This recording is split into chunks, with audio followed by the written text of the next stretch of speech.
స్తంభాలు కనబడుతున్నాయి కదా, అవి వచ్చి ఇల్లులు, అంటే సౌదీ వాళ్ళకి ఇల్లులు ఇస్తారు, అలాగా కట్టి పెట్టేస్తారు. అలాగా రోడ్లు గీట్లు వేసి మొత్తం చేసి వైరింగ్ గీరింగ్ అన్నీ చేసి అన్నీ రెడీ చేసి పెడతారు. అవతల గవర్నమెంట్ బిల్డింగ్లు కట్టిస్తారు. ఇంత చూడండి, అవన్నీ మందకాలు అంటే మన ఇప్పుడు జగన్ ఇచ్చాడు అలాగా చూడండి, అన్నీ మార్గిస్తారు. ఇక్కడ లైటింగ్ గీటింగు మొత్తం తీయేస్తుంటారు, కరెంట్ అంతా తీయేస్తుంటారు.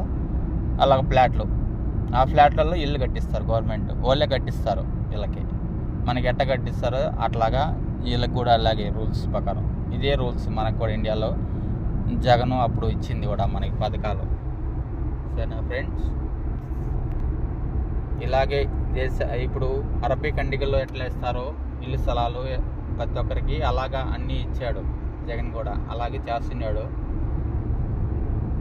గవర్నమెంట్. ఇక్కడ అరబ్బీ ఖండిక రూల్స్ ప్రకారమే మనకు కూడా రన్నింగ్ చేశాడు.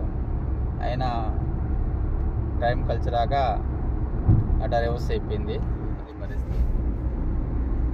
బిల్డింగ్ ఉంది కదా, అలాగ మందకాలి అంటే ఆ మరి ఇల్లు కట్టించేస్తారు గవర్నమెంట్, అలాగ కట్టించేస్తారు, అలాగా చేస్తారు. చూడండి ఎలాగున్నాయి ఇల్లు. ఈ కొత్త మందకాయ, ఇది కొత్తగా కాపురాలు చేయండి. ఆ మరిగా రోడ్లు గీట్లు వేస్తారు, ఫస్ట్ రోడ్లు గీట్లు అన్నీ వేస్తారు, అవతల ఇల్లు కట్టించేస్తారు. సరే ఫ్రెండ్స్, ఓకే బాయ్. కెమెరాలు ఉన్నాయి, దానివల్ల ముఖాలు వచ్చేస్తుంది. సరే ఫ్రెండ్స్, బాయ్.